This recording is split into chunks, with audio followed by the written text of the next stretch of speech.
Okay, Hare Krishna. Hare Krishna. Hare Krishna. All glories to Srila Prabhupada. He's the author of Bhagavad Gita as it is. Jai. Jai means victory. Victory. Victory to Srila Prabhupada. So let's read from the introduction, the invocation, introduction, Sanskrit, or at least let's hear that. So I'll read it and chant it, and let's hear that as like a meditation, as a grounding, as we are honoring and approaching Bhagavad Gita. Om Angana Timirandasya Gananjana Shalakaya Chakshurun Militam Yena Tasmai Shri Gurave Namaha Shri Chaitanya Manobishtam Shtapitam Yena Bhutale Svayam Rupa Karamayam Dadanti Swapadantikam Vandeham Shri Guru Shri Utapada Kamalam Shri Gurun Vaishnavamscha Shri Rupam Sagrajatam Sahagana Raghunatan Tan Sajibam Tan Vitam Tam Sajivam Sadvetam Savadutam Parijana Sahitan Krishna Chaitanya Devam Shri Radha Krishna Padan Saha Gana Lalita Shri Vishakan Vitamscha Hey Krishna Karuna Sindhu Dina Bandhu Jagatpate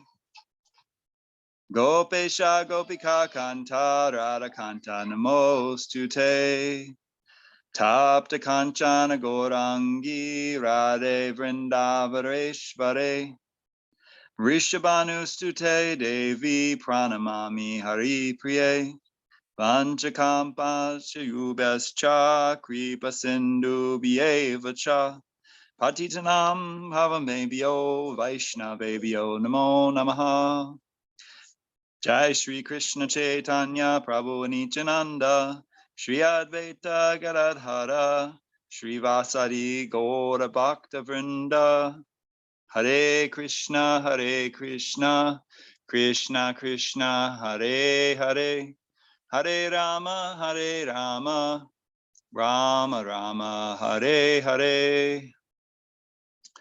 Namo Vishnu Padaya, Krishna Prestaya Bhutale, Srimate Bhaktivedanta Swamin Iti Namane, Namaste Saraswati Devi, Gauravani Pucharne, Nirvishesha Shunyavadi, Pascheta Desha Tarane.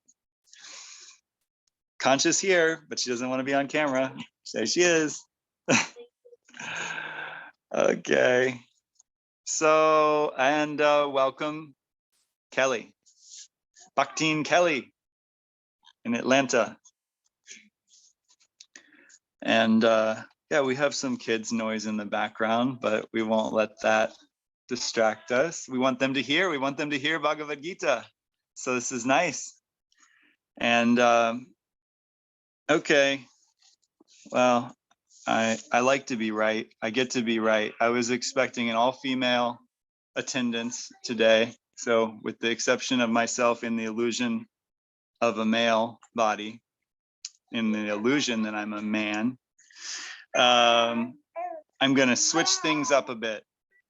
And the plan was my last minute plan was to read the translation of chapter 14 through, and then maybe have some discussion. So it takes, I timed it. It took me about 7 minutes to read the translations of chapter 14. Okay. And then I thought, nothing happened for me. But to be honest, not much happened for me. And I thought, what am I going to do? So I went and read chapter 10.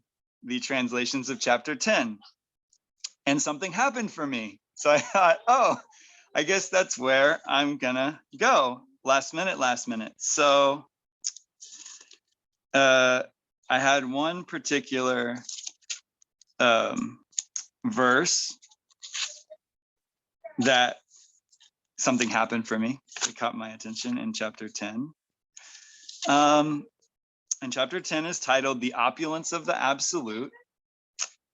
And I think kind of in familiarity with the Bhagavad Gita, one might say, oh yeah, chapter 10, that's where Krishna describes himself in many things. And of course, Krishna is in everything, but it's kind of an easy to remember chapter. And this is, I guess, where we're going. So it's like easy to remember. Oh yeah, that's a chapter where Krishna says, you know, well, for one that I liked, of trees, I'm the fig tree. And then Kanch said, oh, and of fruit, he's the mango. And then I say, of aquatics, he's the shark. And then we play the game. We see how many we can remember and like which ones are juicy for us and we like. So like, this is that chapter, okay? And it took me about 10 minutes to read. Well, 9 minutes, I'd say, to read the translations of chapter 10. And it's something that I enjoy doing this year. I read a different chapter. It was chapter 14, which I was thinking to focus on, but we on Krishna's birthday, on Gita Jayanti, not on Jamastami. On Gita Jayanti, we read through the translations of Bhagavad Gita. Some of you were part of that, I believe, definitely Mother Malini. And so I enjoyed that, and that was my idea. So I'm gonna shift to chapter 10, and unless there's anybody that wants to say anything now, hold your peace. I'm gonna read the translations of chapter 10, Srila Prabhupada's translations. Okay, everybody strapped in? Okay, and then Conch said she'd read a little bit. So you still want to do that, or you want me to read it? If you get, If I get tired, I have a backup. Okay. All right. I'm just gonna read the first Sanskrit, and then from there just the English translations. Okay, chapter 10. It's in my book. It's on page 491. If you want to follow along, text 1. Shri Bhagavan Uvacha Bhuya Eva Mahabaho Shrinu Me Paramam Vacha Yat Te Ham Priyam Anaya Vakshami Hitakam Yaya. Good. Nice. And the translation reads, the Supreme Lord said, my dear friend, mighty armed Arjuna, listen again to my supreme word, which I shall impart to you for your benefit and which will give you great joy.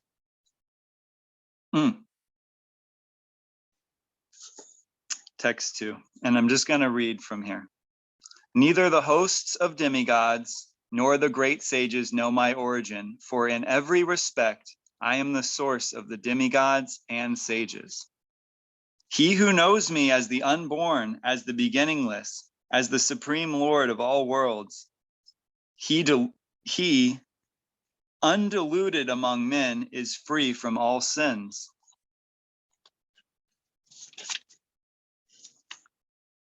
Text 4 and 5, intelligence, knowledge, freedom from doubt and delusion, forgiveness, truthfulness, self-control and calmness, pleasure and pain, birth, death, fear, fearlessness, nonviolence, equanimity, satisfaction, austerity, charity, fame, and infamy are created by me alone. And then I have pictures, many, many beautiful pictures and some scary pictures. Wow. Yeah. Krishna in the heart and the horses representing the senses and the universal form. Well, Krishna's material and spiritual energies. Woo! Text 6.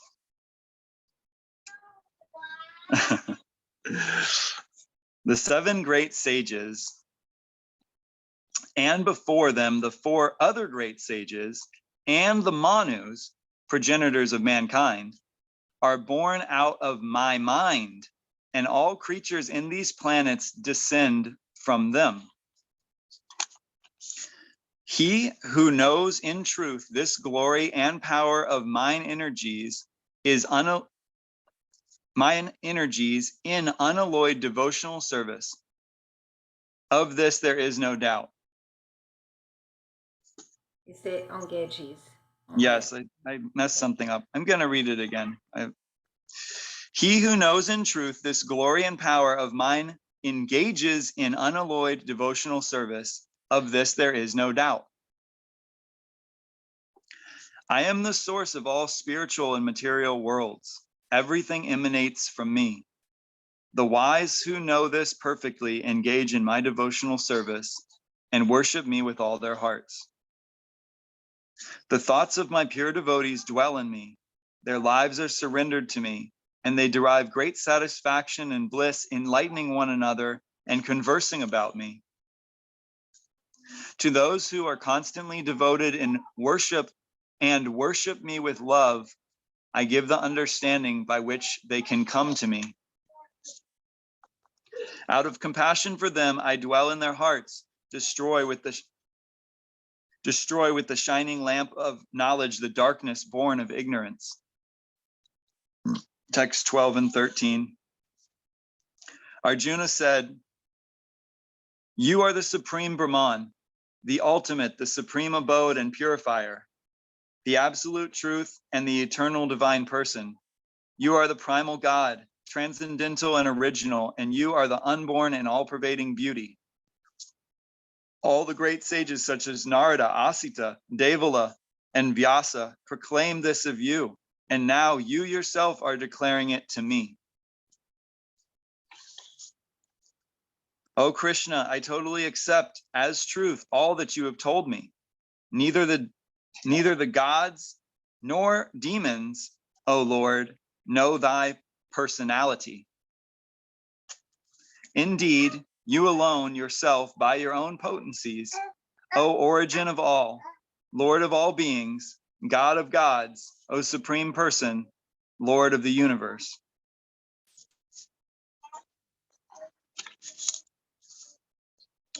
Please tell me in detail of your divine powers by which you pervade all these worlds and abide in them. How should I meditate on you? In what various forms are you to be contemplated, O blessed Lord? Tell me again in detail, O Janardana, Krishna, of your mighty potencies and glories, for I never tire of hearing your ambrosial words. The blessed Lord said, yes, I will tell you of my splendorous manifestations, but only of those which are prominent, O Arjuna, for my opulence is limitless. I am the self, O Gauda Kesha. Seated in the hearts of all creatures, I am the beginning, the middle, and the end of all beings. Of the Aditas, I am Vishnu. Of lights, I am the radiant sun. I am Marishi of the Maruts, and among the stars, I am the moon. Of the Vedas, I am the Samaveda. Of the demigods, I am Indra. Of the senses, I am the mind, and in living beings, I am the living force, knowledge. Of all the Rudras, I am Lord Shiva. Of the Yakshas and Rakshasas, I am the Lord of wealth, Kuvera. Of the Vasus, I am fire, Agni, and of the mountains, I am Meru. Of priests, O Arjuna, know me to be the chief, Braspati. Of the Lord of devotion, Of generals, I am Skanda. The Lord of war, and of bodies of water, I am the ocean. Of the great sages, I am Brigu. Of vibrations, I am the transcendental Om. Of sacrifices, I am the chanting of the holy names, Japa. And of immovable things, I am the Himalayas. Of all trees, I am the holy fig tree. And amongst sages and demigods, I am Narada. Of the singers of the gods, Gandharvas, I am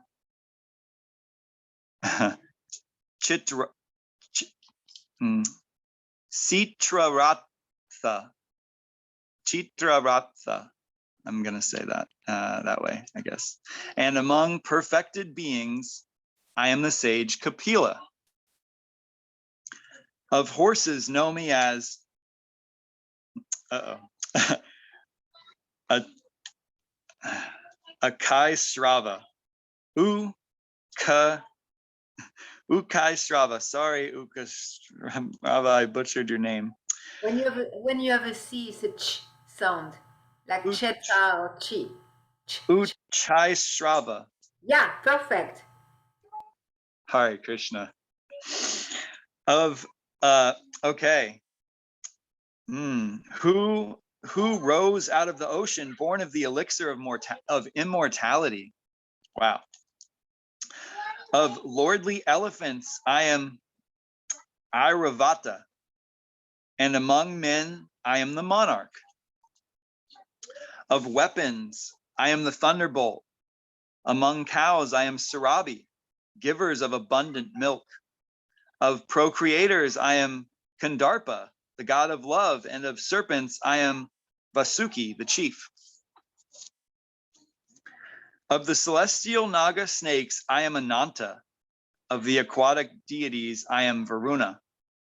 Of departed ancestors, I am Aryama. And among the dispensers of law, I am Yama, lord of death. Among the Daitya demons, I am the devoted Prahlad. Among subduers, I am Time. Among the beasts, I am the lion, and among birds, I am Garuda, the feathered carrier of Vishnu. Of purifiers, I'm the wind. Of the wielders of weapons, I am Rama. Of fishes, I am the shark, and of flowing rivers, I am the Ganges. Of all creations, I'm the beginning and the end, and also the middle, O Arjuna. Of all sciences, I am the spiritual science of self, and among logicians, I am the conclusive truth.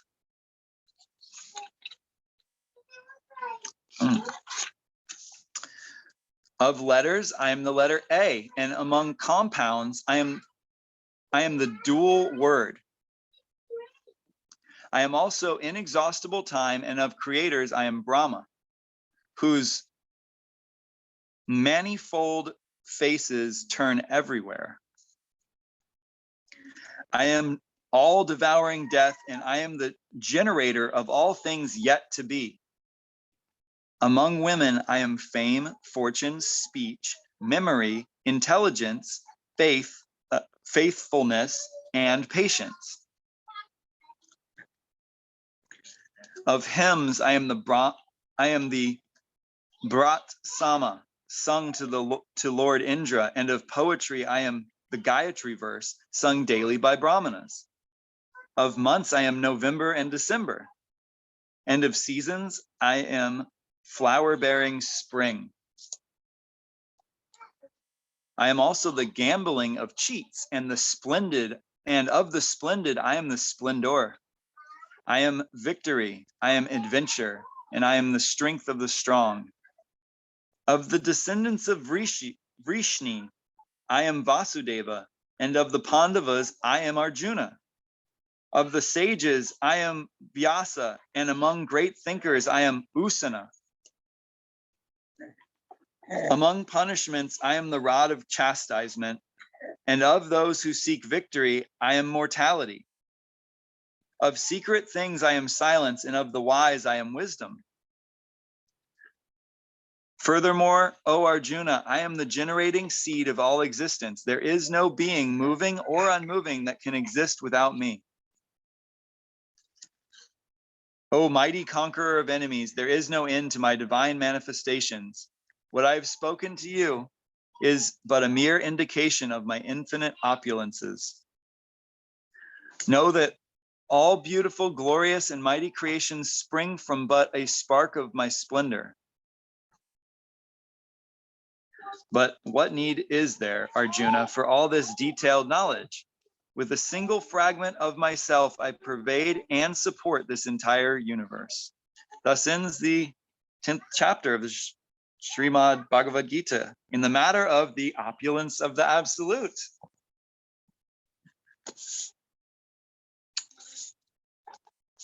Thank you for your enduring patience and giving yourselves to those minutes, reading Srila Prabhupada's, listening to Srila Prabhupada's translations of chapter 10. So I could go back to where things happened for me and read purports and have some discussion. And since we just read that, and I imagine something might be happening for some of you, I'm ready to also hear that and have conversation, discussion, about anything that came up for you. And if there was a moment and we want to find it, that something happened, we can also read that purport. And hopefully find some stimulating, interesting responses, questions, or more questions there. So what do we want to do together? Just the 2, 4, 6, 7 of us. Hi, Kelly. Yes, go ahead. Hi, Devon. Thank you for this. This is fun. I appreciate your approach.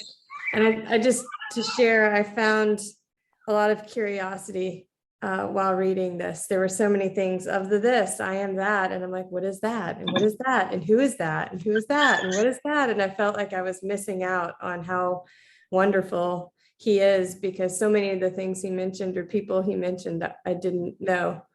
So I just found a lot of curiosity and interest in like more stories. It was perked my interest up.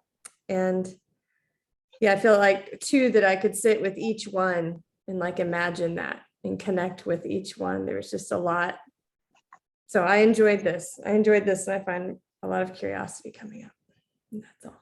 Great. Oh, great. I love that. I love that you I'm hearing you feel expanded, like expanded curiosity, expanded interest to go to personality and be with that, and even in your mind imagining something about this person, and your curiosity grows, like, who is that person? And wow, there's so many stories about just this person. And yeah, it kind of piqued your interest there. Yeah, I love that. Love that. Thank you. And I'm so with you. I don't know so many of the people mentioned. Yeah. And then we could talk about stories forever, for so long, about these personalities. Mm-hmm. And there's personalities like prominent personalities, at least we've heard of. I imagine we've heard of Prahlad Maharaj is mentioned, and Arjuna, of course, is mentioned, and Krishna is saying, yeah, I'm like, of the Pandavas, like, for example, Arjuna, of the Pandavas, I'm Arjuna. And like, I was curious about that one, because like Krishna is like the best among the family of the Pandavas, he's Arjuna. So I thought, well, Yudhisthira is the oldest brother. He's like the saintly king. Yeah, so okay, but he's Arjuna. Okay, Arjuna apparently best of the Pandavas. So I would, so that was like, okay. Yeah, I'm with you. Those two stuck out as like two that I could relate, or at least know who they were. And that is interesting that he chose Arjuna out of the brothers. Yeah, thank you for relating to that, to my sharing.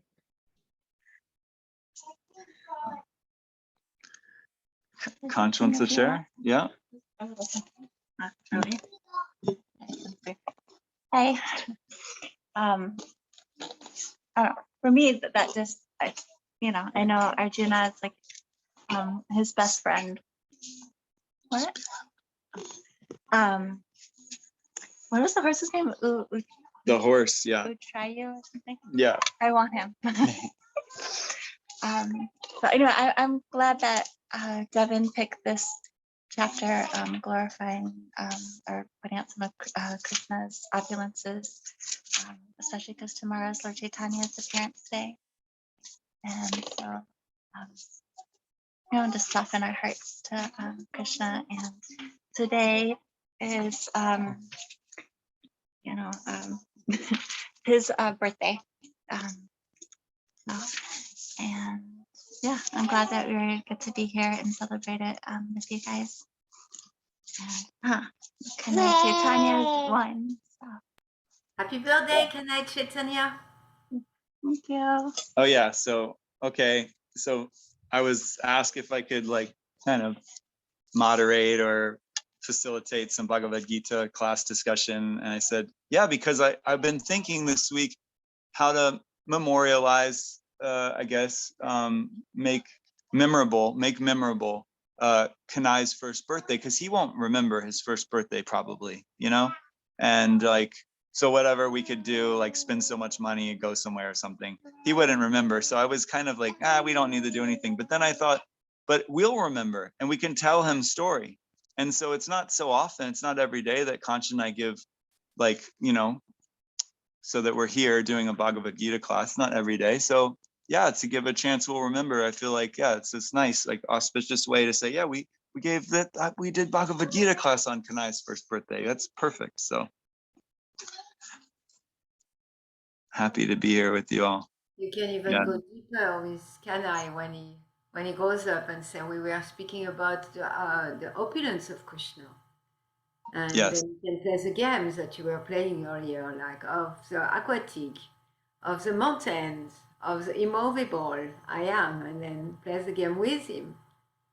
So much you can expand so unlimitedly by remembering that birthday versus like, okay, you had a cake. We also have cake. You also have cake, I'm sure of that. Yes, exactly. I feel very understood, and I appreciate you like hearing that, and like even like, I guess is embellishing it, because like yeah, it feels better, even better now that you're reflecting like that. And thank you. Also, we read that one verse. Can you hear Kanch? Okay. So there's this one verse he had me read today. He's like, so what came up for you? And it was around women and I have a verse marked, yes. Yeah, I'm just reminding you if you wanted to talk about Valerie's not nodding her head, and I want to know more about why you're nodding your head like this. Would you care to share, Valerie? Tell me what's happening for you.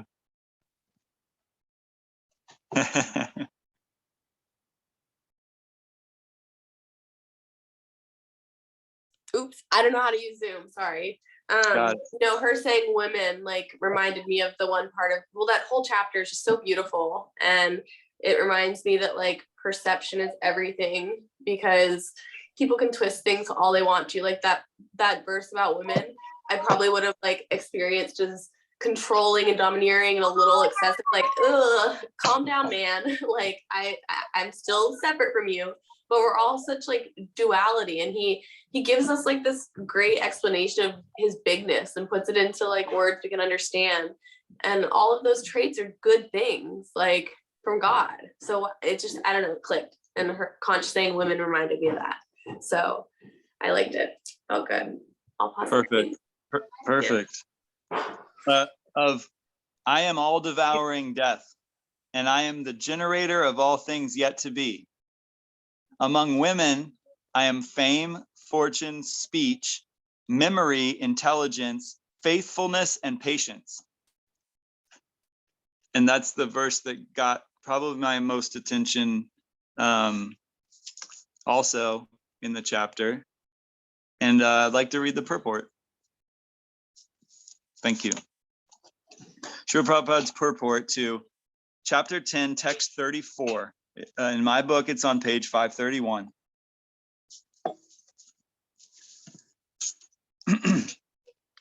As soon as a man is born,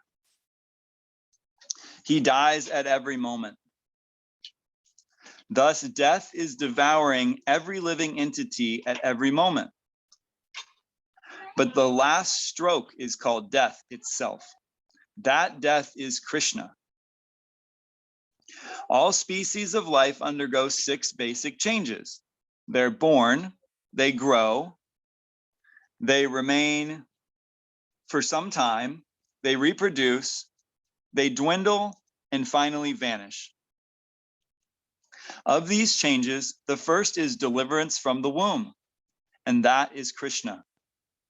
The first generation is the beginning of all future activities. The 6 opulences listed are considered to be feminine. If a woman possesses all of them or some of them, she becomes glorious. Sanskrit is a perfect language and is therefore very glorious.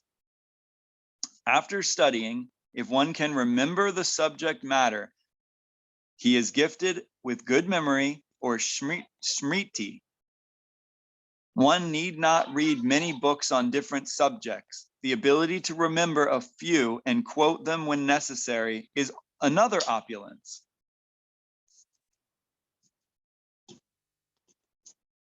And that last line's sweet for me. It's like, oh, it's somewhere relieving. Just being able to remember and quote when necessary, like a few things. Oh, pressure came off a little bit there, huh? Yes, Kelly's nodding. Oh, yeah. Yeah, I felt that way. Like, oh, a little pressure came off. And then, so the 6 opulences listed are considered to be feminine. Again, fame, fortune. Oh, no. Yeah, I think this is what he's talking about. Or is it the 6 basic changes? No, there's a lot of 6 here. The 6 opulences. There's 6 basic changes, and then there's 1, 2, 3, 4, 5, 6, 7 things he says. Among women, I'm fame, fortune, speech, memory, intelligence, faithfulness, and patience. Yeah. Okay. So I want to share that when I read that, I thought, yeah, from the beginning of Bhagavad Gita, souls, spirit souls, us, we, spirit souls, in female bodies may have more reactions to Bhagavad Gita because, well, I mean, from the text just reading, you know, he. Okay, so the whole text says he. Okay, Molly, you're smiling. It's a big subject. It's a big subject. And I'm a guy, I guess, but male body, right? An illusion that I'm a man. And then I'm diving into this subject. But it's I guess it's just some curiosity for me. And then again, I guess to the basis of this is the roots are that are the illusion that we're these bodies, male, female.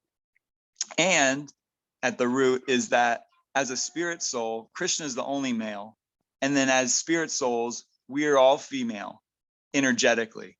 So I applied these qualities to myself as feminine energy, secondary enjoyer, the created, we're the created, and Krishna's the creator. So I applied those to myself, and yeah, and what else do I want to say? I mean, the whole chapter for me, it feels very masculine. It feels like very like, and I am this and I am that, and it's just, you know, for me it kind of gets me going, and it gets kind of a masculine energy for me going. And I think, okay, you know, like to cool that down, I thought, yeah, okay, well, I also want to experience these qualities of fame, fortune, speech, memory, intelligence, faithfulness, and patience more. And they're apparently feminine qualities. This is among women. So So I was just appreciating like that. And yeah, from the beginning of Bhagavad Gita, there's the, earlier in Bhagavad Gita, there's the, among the less intelligent and women part. And there's a women's Bhagavad Gita class. Of course, I'm not a part of it, but Conch is a part of it. And I said, Conch, you know, I assume you guys are discussing that part and other parts about women, especially in Bhagavad Gita as you read. And what about this part in chapter 10 that says about women intelligent? Women intelligent, it's right here in text 34 of Bhagavad Gita, chapter 10, women intelligent. And earlier it says among lower, lesser class intelligence in women. So I thought, oh, that's really wonderful. And she says, yeah, we haven't discussed that part yet because we haven't gotten there yet. We haven't got the chapter 10 yet. Yeah, we haven't got the chapter 10 yet. And then Conscious holding Kanai, but she's saying Saraswati is the goddess of learning. She's a female deity, and she's the goddess of learning. So she's the most intelligent. Anyway, I don't know where to go with all this. I just, I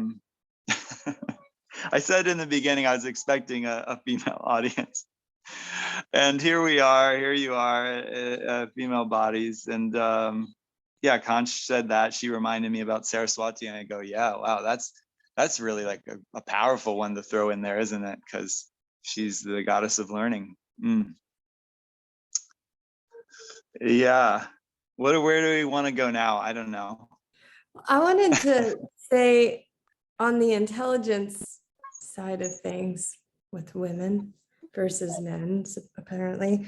I guess what I've gathered from listening to the Gita and other things, that like my definition of intelligence tends to form around like experience learning and book learning and school knowledge. And I guess that's what I've been taught is knowledge and intelligence. And what I'm hearing more from Krishna is, and Prabhupada, is intelligence and knowledge is more spiritually based. It's more about the understanding of Krishna. And so I try to remember that and I'm not sure how to apply that yet, but that's something that I'm trying to go to that, because I feel like I'm a fairly intelligent, sensible, knowledgeable woman. And yet I'm lacking quite a bit in my intelligence and knowledge around Krishna, and I'm in the process of learning. So I'm wondering if when intelligence and knowledge is mentioned, if it's more around Krishna than what we're all used to being taught and learning in our material world. Right on. I think you picked up on something we read toward the beginning of the chapter, and I'm looking for it now, but yeah. Yeah, you're looking at defining intelligence. You're looking at defining intelligence, and it seems like this chapter has helped you define intelligence and knowledge in like not from a book study academic perspective, but looking at it from spiritual knowledge, knowledge of the self as separate from the body. I appreciate you say that, knowledge of the self. Yeah, because I think it's easy to be triggered when when we perceive we're being told that we're not smart, where there are like so many really smart, intelligent school learned women and life learned women, that it helps me with the triggering. And I appreciate that you said it's more about knowledge of the self. So there's definitely room for still being triggered of like, what do you mean I don't know myself better than men do? But I think it's, I'm choosing more of a curious position of like, okay, I got a lot to learn. I know that about myself, self, capital Krishna as well. And so I'm just sharing kind of my process around that. Initially in the very beginning being so triggered, and now that I've heard more, and and we're bringing it up again. I appreciate you pointing this part out and Conch pointing this part out, to look at that more without being so triggered. You're on the ride. You're on the ride. Like you're in the class. You're in the Bhagavad Gita class. Yeah. And so you're getting a spoiler, a sneak preview, a fast forward to some things, and you're appreciating because you're on the ride, and you're noticing your resistance triggers. And I'm curious to know more about your I think I heard you say that it seems like you read at some point about men being more self-realized or more easily self-realized than women. It's something you were saying like around that. And I'm thinking over here, reading this and around this subject of the spirit soul being feminine and Krishna being the only male, I'm thinking I'm jealous that I didn't get the female body in this way, because you're actually closer to the real soul identity in the feminine energy of the female body is actually advanced spiritually. And I think that's the truth that I understand from Srila Prabhupada and in Krishna consciousness, is that actually the female mind body consciousness is actually a better or closer platform. Something like that, platform, in embodiment. I like that word for self-realization and remembering Krishna. It's actually better. So I feel jealousy generally around that. So yeah, it's so the truth is I'm in the Bhagavad Gita course, the 2-year course. Technically I've only like fully read and absorbed through chapter 3. But I've read just the English of this text before, and each chapter before. So somewhere along the way, I believe I've heard it said something like women are less intelligent. I believe I've read a line like that. And I've also gotten I appreciate you reminding me, heard that as well, that like Rod has the perfect embodiment of like pure love of Krishna, like he doesn't even know how to love that way. Like he envies her for how much she loves him. And yeah, I appreciate that you wish you had the embodiment that puts you in a position for that kind of love, that kind of remembering and longing and connecting with Krishna. So yeah, I'm a little confused and hoping to understand more and more, if women are less intelligent, what does that mean exactly? And if women are more capable of loving Krishna and remembering Krishna, then is that more intelligent? So yeah, it's a little confusing for me. Yeah, and you're defining of intelligence, and so we're talking about different types of intelligence: spiritual intelligence, scholastic intelligence, different types of intelligence. Yeah. And so here Krishna is saying, in women I'm intelligence. And so yeah, and I trust I can kind of juggle where we're at, and then at some point Mother Malini will smooth things out. And yeah, I had some thoughts to share. I think I mentioned the verse you're talking about, and it's something closer to like lower class, less intelligent, and women. So women are kind of thrown into that pool, and like that. And I don't know the context so much around that, but that's kind of more how I remember that text. And then yeah, we're talking about how spiritually female energy is closer to the actual energy of our eternal spirit soul in relationship to Krishna, as the Krishna is the only male and we're all female energy like that. And then I think you're mentioning about Radha and Krishna's like envy, or just like confusion in a way of like, how can she enjoy more than me? And so that's now we're talking about Lord Chaitanya. Now we're talking about Lord Chaitanya, because that's the form Krishna incarnated to experience the ecstasy of Radha's love for him. And that's about all I know about that. I just trust that. I trust that in Pastimes of Lord Chaitanya, which I've read some, that the ecstasy that Lord Chaitanya exhibits the pastimes and the ecstatic love and the symptoms that he exhibits that are that we're reading about in my men's reading group in the nectar of devotion.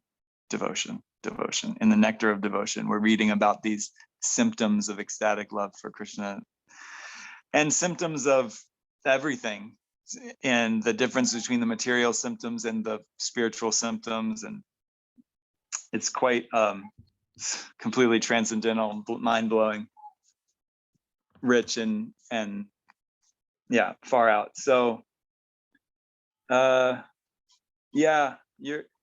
appreciate you sharing. You're grappling with like defining intelligence and looking at it from different perspectives, and in a woman body noticing the triggers that come up, and having like trust and faith in the process.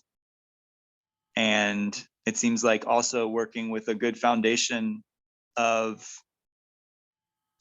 knowledge that we're not these bodies. So I kind of feel like really called out around the subject of the whole Bhagavad Gita and all of Krishna consciousness really calls that out constantly. And Prabhupada just calls that out constantly.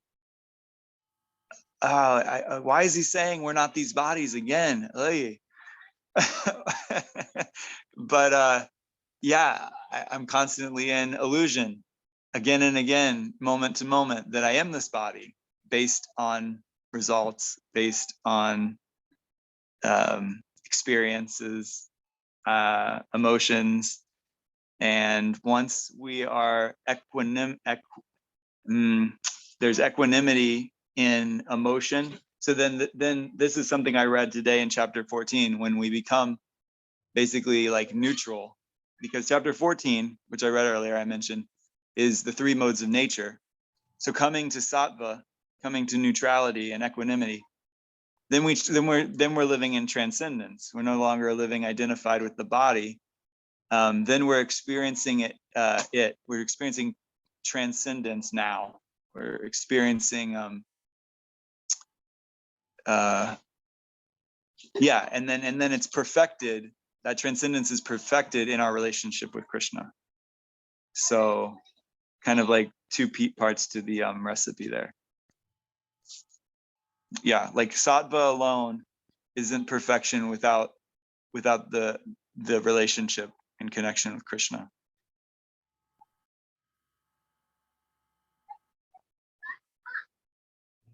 Thank you for exploring with me that and everyone.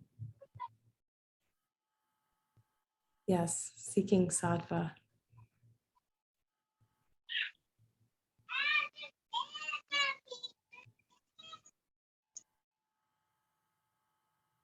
Yeah.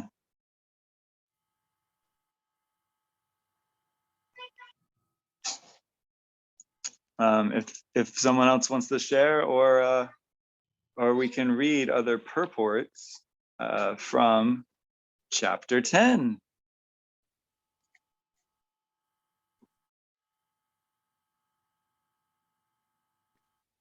Yeah? Should we do that? We'll hear from Srila Prabhupada and maybe something will come up. I have a question. Yes. Damayanti speaking. Can you see me?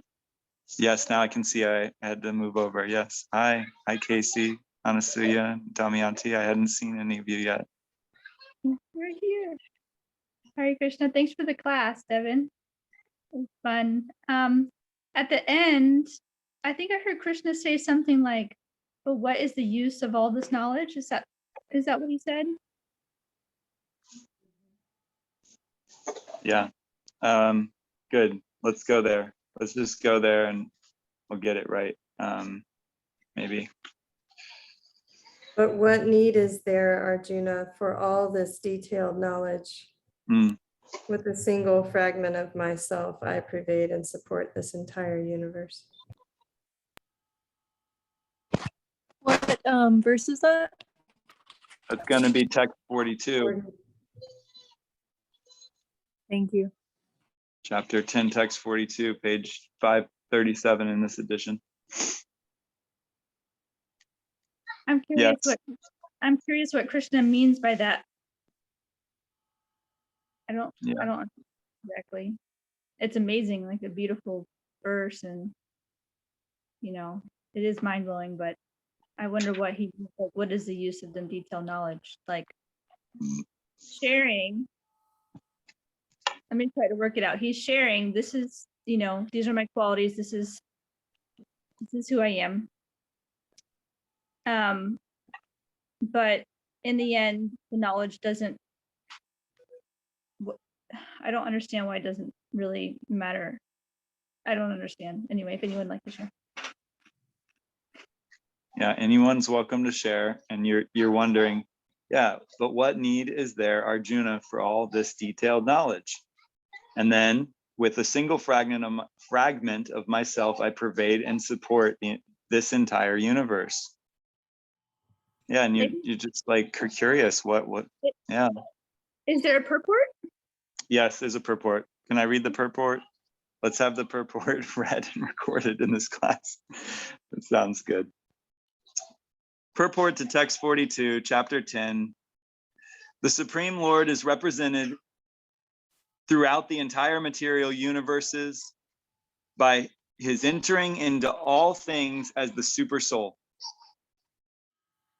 The Lord here tells Arjuna that there is no point in understanding how things exist in their separated opulence and grandeur. He should know that all things are existing due to Krishna's entering them as super soul. From Brahma, the most gigantic entity, on down to the smallest ant. All are existing because the Lord has entered each and all and is sustaining them. Worship of demigods is discouraged herein because even the greatest demigods like Brahma and Shiva only represent part of the opulence of the Supreme Lord. He is the origin of everyone born and no one is greater than him. He is Samata, which means that no one is superior to him and that no one is equal to him. In the Vishnu Mantra, it is said that one who considers the Supreme Lord Krishna in the same category with demigods, be they even Brahma or Shiva, becomes at once an atheist. If, however, one thoroughly studies the different descriptions of the opulences and expansions of Krishna's energy, then one can understand without any doubt the position of Lord Sri Krishna and can fix his mind in the worship of Krishna without deviation. The Lord is all pervading by the expansion of his partial representation, the super soul, who enters into everything that is.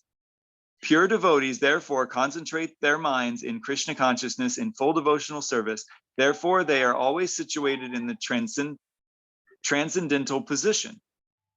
Devotional service and worship of Krishna are very clearly indicated in this chapter in verses 8 to 11. That is the way of pure devotional service. How one can attain the highest devotional perfection of association with the Supreme Personality of Godhead has been thoroughly explained in this chapter. I like the way it ends. So, if you weren't listening, or if you were listening, I like that. I don't know what Prabhupada's mood is, but that's my mood. It's like, listen up. If you didn't get it, read it again. I need to read it again. I feel challenged by that, but yeah, I sort of I'll say this. I think immediately I found some, I'm going to say, answer, for lack of better words, to your curiosity in for myself anyway, is like, yeah, Krishna enters. If Krishna's there or it isn't there. So Krishna's in everything as super soul. And so even without any knowledge, okay, there's some characters in, there's some, yeah, I don't want to be offensive. I'm going to say like less intelligent personalities by scholarly standards. Yeah, that's probably somewhat accurate. So by like scholastic measuring, there's some personalities. Okay, I'll try like one story example.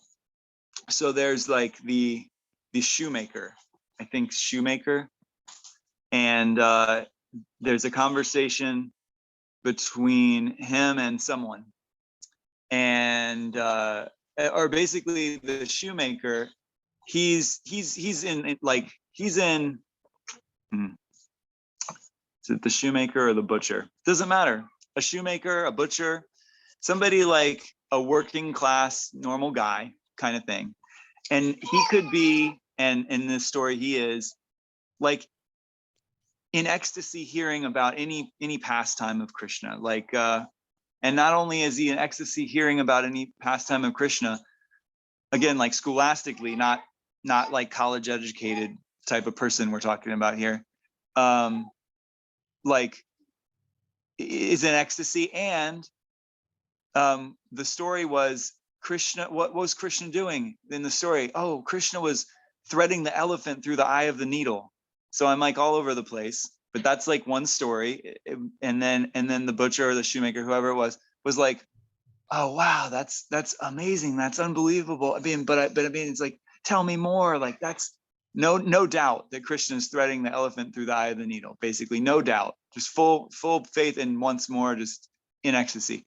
And then in some cases, somebody priestly or brahmana, scholarly in the Vedas even, or somebody that's supposed to be like a higher learned personality, somehow like spiritually otherwise, is like, wait, what? No, Krishna, what? No, like he can't put an elephant through the eye of a needle. Like an elephant doesn't, and they're like, why? But why would he even do that? Like, it's just brainy, like the mind just gets in the way of like oh my God, that's like amazing. Krishna's, whoa.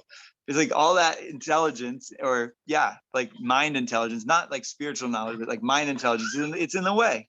So that's kind of what comes to mind. Like, we don't need all this detailed knowledge about what like Krishna's in our heart. So we have access to Krishna in our relationship all the time. And it's like simple. It's maybe not easy, but it's like simple in that way. So that was kind of what happened in reciprocation with your curiosity, and then me reading that. What's happening for you? Anyone, Damayanti? It's interesting. I had a hard time listening to the purport. Yeah. I don't know why I couldn't stay focused. So you can count me among less intelligent people. I don't mind. If it's the truth, then that's the truth. Yes. But yeah, Krishna's beyond conception, really. He's beyond my conception in one way. And that feels fine. It feels okay with me. So that's where I'm at. I had a hard time listening to the purport. I did follow your story though. And that's amazing that you could follow my stuff. Thank you. I feel like you were about to go into a different story, and then it went into that one. Yeah. And it worked. I don't know where I was at. Yeah. Okay. It actually helped. That made more sense to me than purport. So here we are. I think it related.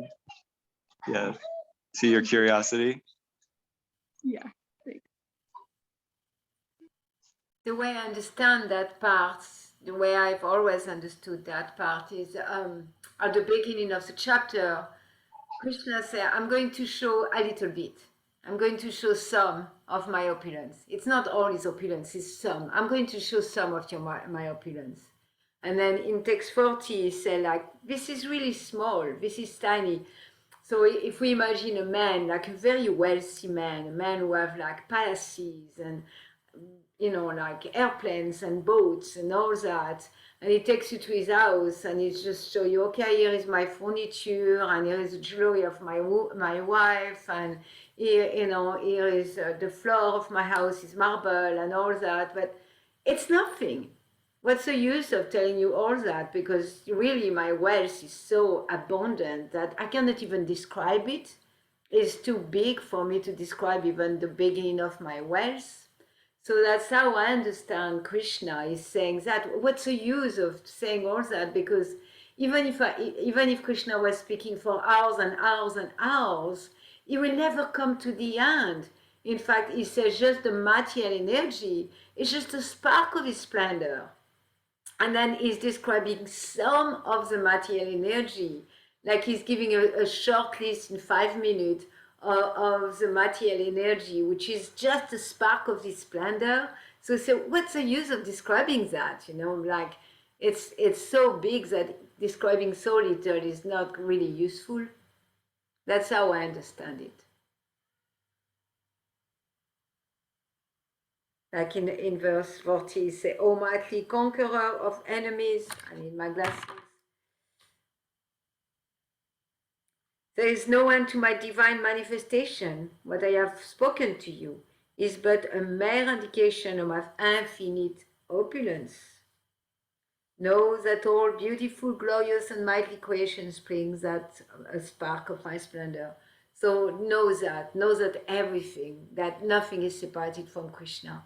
That's what you need to know, not all those details.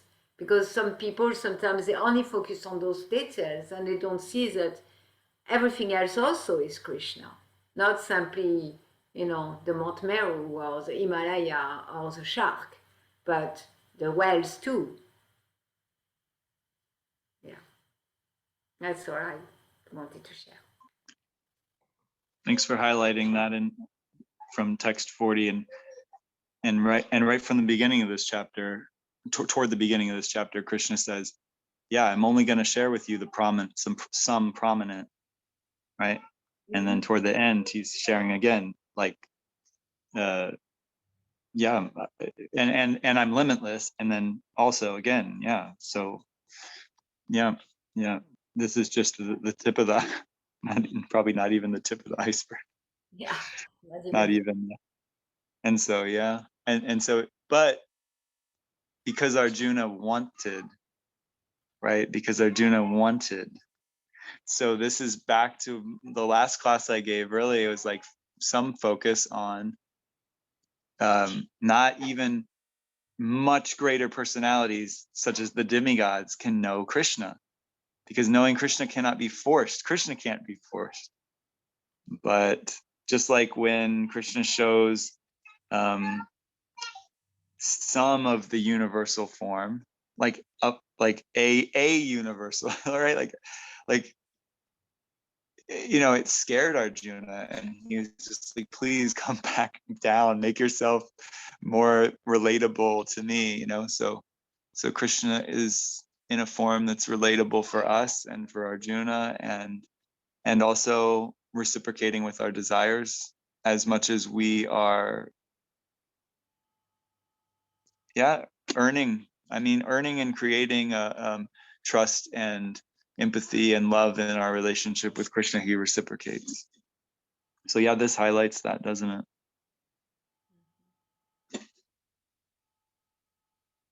So we're so powerful in our relationship with Krishna, and like Mother Yashoda, Krishna like allows himself to be controlled by her and bound by her, and you know, reciprocates with Arjuna, and on and on and on. Even reciprocates with Lord Brahma by allowing Lord Brahma to think that he kidnapped the whole village of Vrindavan. Yes? This What is reminds it? me of like a parent What did you playing say, with Malini? children. I said just the coward boys and the cows. Not the whole village. Just even that Lord Brahma or Lord Indra? Lord Brahma. Lord Brahma. Brahma kidnaps the coward Yeah. boys and the cows. That he That's just, why he threatened yeah, them. Krishna allowed him to even like, yeah, to even like enjoy that. And like, yeah.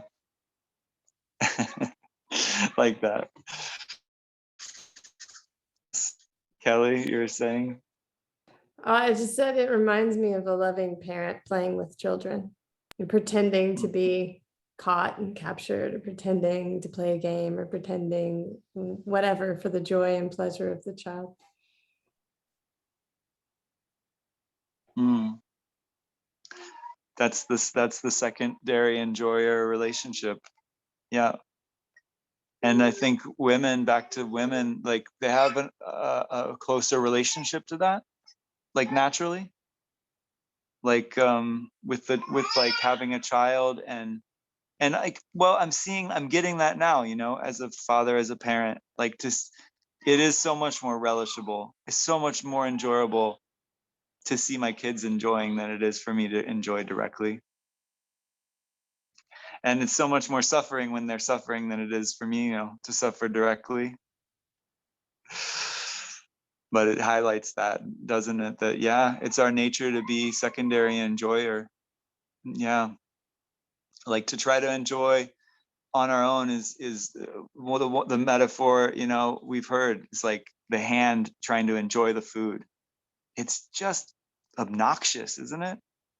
Just the baby does that, you know, but the hand is getting nothing and the baby's mushing the food. If it doesn't give the food to the mouth, if we don't serve the food to Krishna, you know, the hand can enjoy separately from the mouth, but if the hand puts the food in the mouth, then the nutrients flow right out to the hand and nourish the body. Yeah. So yeah, if we choose to try to enjoy on our own, separated from Krishna, we're like the hand. It's just obnoxious. It's gross. It's stupid. But that's what we're doing. That's what we're doing. That's what I'm doing so often. So yeah, it's because, do we have the eyes? Like, we're developing the senses. Yeah, we're developing like the more fine senses to experience. No, I do enjoy more as the secondary enjoyer. I do enjoy more seeing Krishna, you know, experiencing Krishna, enjoying and relishing the pastimes and having a relationship with Krishna in my heart. It is more enjoyable. It's more, but like we're not necessarily tuned into that. So it's a practice. It's the japa chanting and the reading, yeah, and hearing from the pure devotees and Srila Prabhupada. So yeah, we're tuning in and retuning in to that frequency, to that remembering. Nice. This is exciting.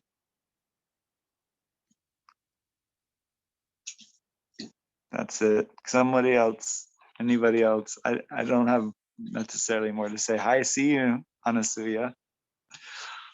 Hi. Someone else starting? You talk? You starting? Oh, go ahead. I was just gonna say that I experienced it kind of like a balance between your opinion or your thoughts or feedback and Kelly's. Like I read it and I didn't I experienced it as like how she said, like it's like he's like coddling us in a way, like, and to have like the humility to see the smallness in which we are to this grandeur. He puts it in terms that we can understand. And like just having, I don't know, I thought about humility in that verse and just realizing like your own unimportance. And then the secondary enjoyment thing was like just a beautiful little add-on to that. But yeah, reading it, I felt peaceful. It's like answers to me. Like I'm not questioning them because I don't know. I just trust it, I guess. I'm not sure. So I found that interesting. I love your classes too, by the way. And that's it.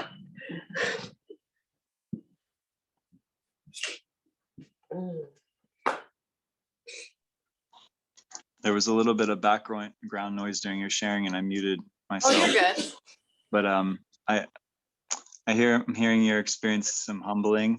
You're experiencing trust and faith. You're noticing that you're sort of taking in and Tuning in, like you said. you're tuning in and connecting, and you're noticing, yeah, you can relate, and you're not so much like doubting or questioning. You're like taking it as it is. Mhm. And it's like, I understand the bigness. Yeah. Like those are terms that I can understand. Like it feels good to not question my intelligence, I guess. Like as we've been speaking, that when I first, what got me into the Bhagavad Gita was during my advanced course, and like the stories that were told from, this book, from the Bhagavad Gita as it is. And I was just so entranced, but it was like a bedtime story, it was a story, like a mythology kind of thing. But I love that stuff. And like the more and more it's like peeling back layers, like my opinions just change as I grow and have more, I guess, of those godlike qualities or the women-like qualities, like the patience and the faithfulness and the speech and memory and all of that. Like it's, I don't know, I feel recognized, I guess. I've seen. No.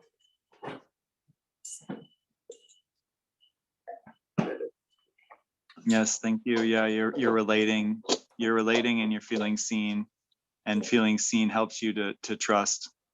That there's a relationship happening between you and the Bhagavad Gita and the stories as they're coming more into from like a fable, a fairy tale, fable, bedtime story, like something that's very sweet, to something that actually could change your life. Yeah, like before the class started, literally seconds before it started, I was mentioning to Lakshmi Priya that I love when the daylight savings times have, or when we go back, because I get so sad when it's the other time, like when it gets dark early, like I don't like it. And I loved the part where he was like, I'm November and December, because my birthday is in November and my daughter's is in December, and spring is my favorite season.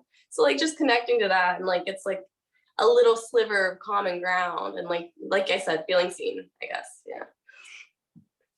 By Krishna. Mm-hmm. I thought that too, because Concha's birthday's in November. I thought she got the good month. Yeah, go Conch. I'm into that. I saw a list of birthdays. I saw a list of birthdays of devotees' kids that go to the Bhaktivedanta Academy, and there was like 7-8 kids. It's not a huge school, but there's 7 or 8 kids born like this month now. And Lord Chaitanya's appearance day is coming next Thursday. Tomorrow. Wow, it came so fast. And so before the arrival of an incarnation, all the associates come and populate the planet like that. So I just was like thinking about in that way. It was like cute and sweet to think about all these devotee kids with names like Nimai and Chandrika and all these sweet names that are coming now, are being born now around the time of Lord Chaitanya's appearance. And our son's middle name is Chaitanya, because I like saying that name. So I wanted to say that I liked what you said about the traditions too. Like that you and Conch will remember. I just remembered that. Like I really resonated with that, because I didn't have a birthday party for Willow. She's 2. Like I'm not putting myself through that. No, thank you. It would only really be for me. So it's like I don't know. I like that you turned a birthday into like a memory versus like we don't have to spend a bunch of money. Why? What's the point when you can have this feeling here and your family is like, I mean, assuming we're all doing it right, building children that are trust and respect and love us. Like it's it should just be about them, like their happiness, and their happiness isn't big fancy stuff at 1-2 years old. It's being with Yeah. their mom and dad, and I guess, you know, Christian too. So I find it really beautiful that you guys did that. It's gonna be, I think I'm Yeah. gonna take it in my life. I can relate so much with what you said about why would I put myself through that? I can be a real killer of the sentimental mood. Me too. And yeah, I'm the financier, I'm the maintainer, controller, and I'm not spending money, you know. And this week I got to contemplating, you know, yeah, can I won't remember his first birthday, but we will. So let's make it special and auspicious in a way that means something that we can tell later, we can talk about later. And so when this opportunity arose, I was thinking, oh, this is so perfect, you know. And so I think it's a perfect dovetailing of like a sweet sentiment and Krishna consciousness. Balance.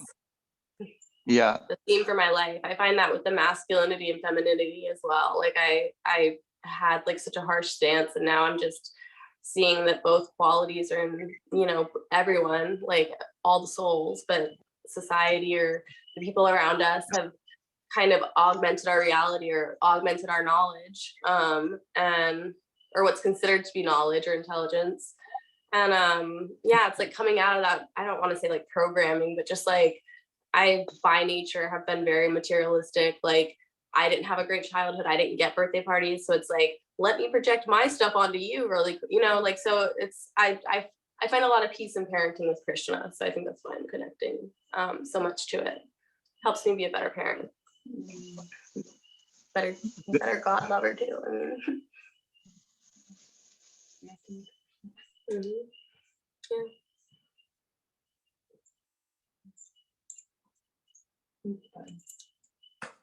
Yes, I had an example come to mind about yes, thank you, that parenting Krishna inspires you and grounds you and is kind of perfect for you to remember.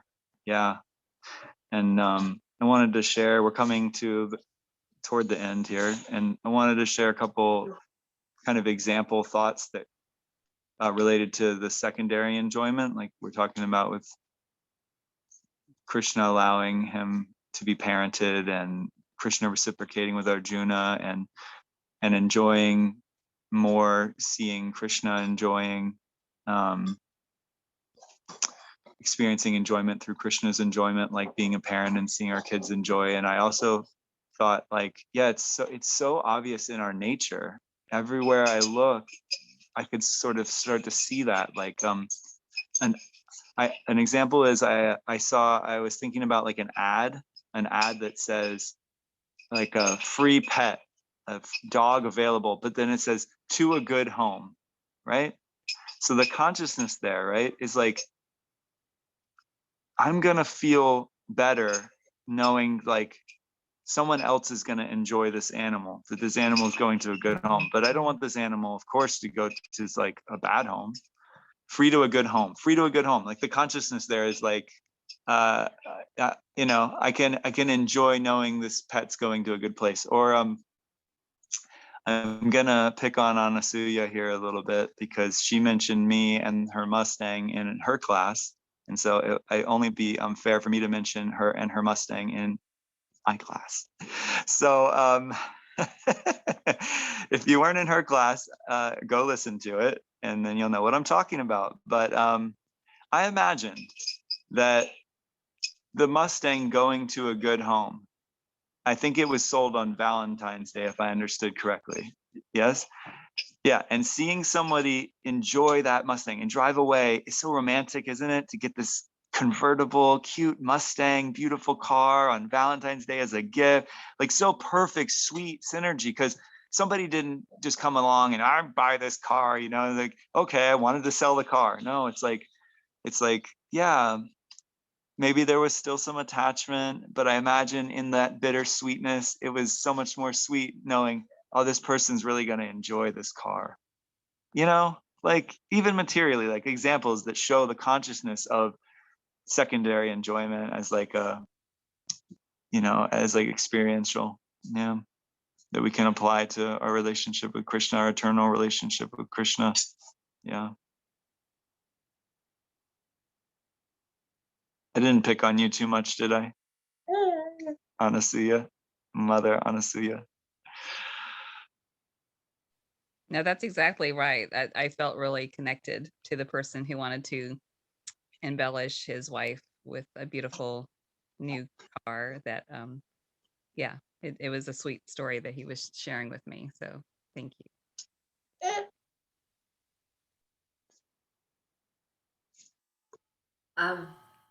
Back to Devon, I was thinking about what you said about birthday.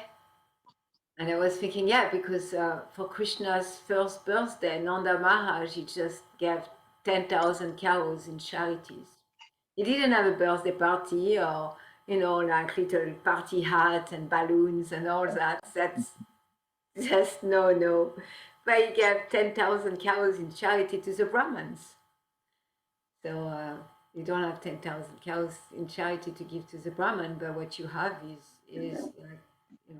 taking the time, you and your and Kanj to celebrate by creating memories that are going to become really, really conducive to have conversation about Krishna and about the Bhagavad Gita and about Arjuna and about the opulence of Krishna with Kanai Chaitanya as he grows up. Yeah, and then we benefit from that too. And you can show him the recording too.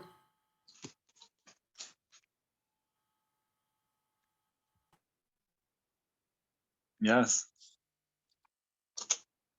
Yes. Again, I feel understood, and you embellished it and made the occasion even more sweet for me.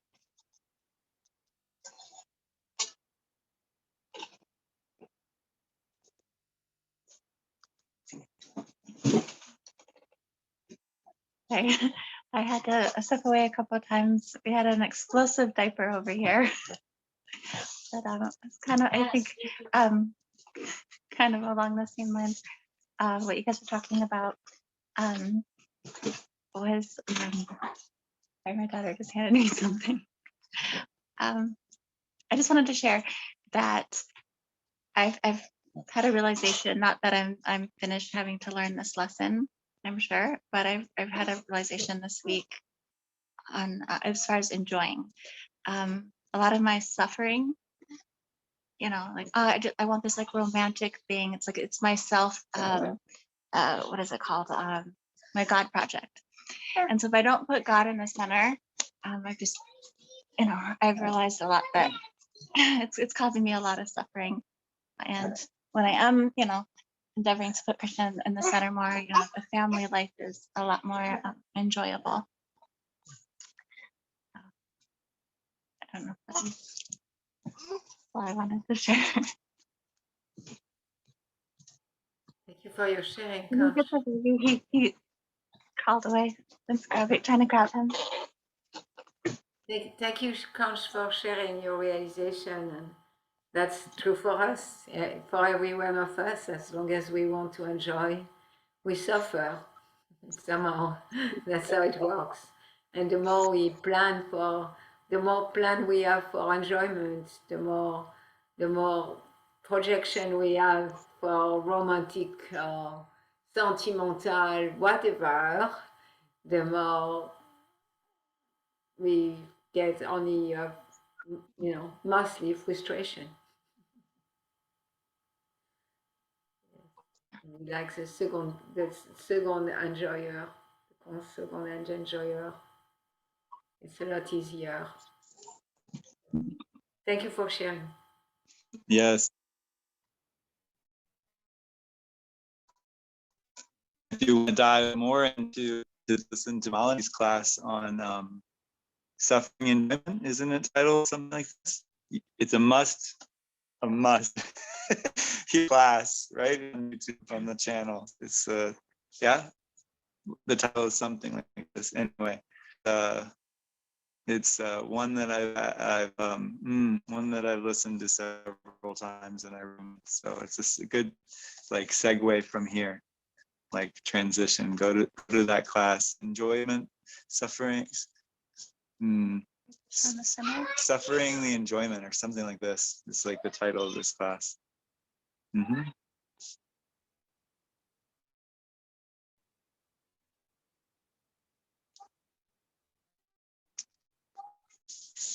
Well, Yeah.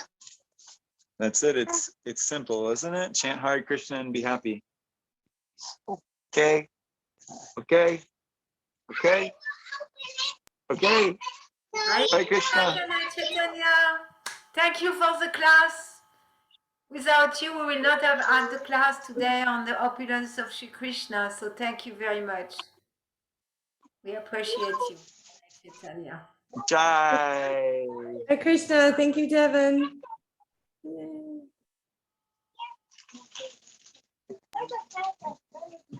Hi, Krishna. Thank you so much.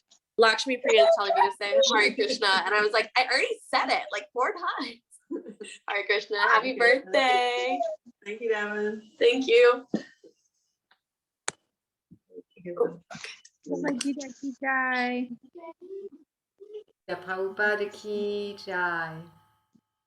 Jai. Jai Prabhupada. Hare Krishna. Thank you. It was beautiful.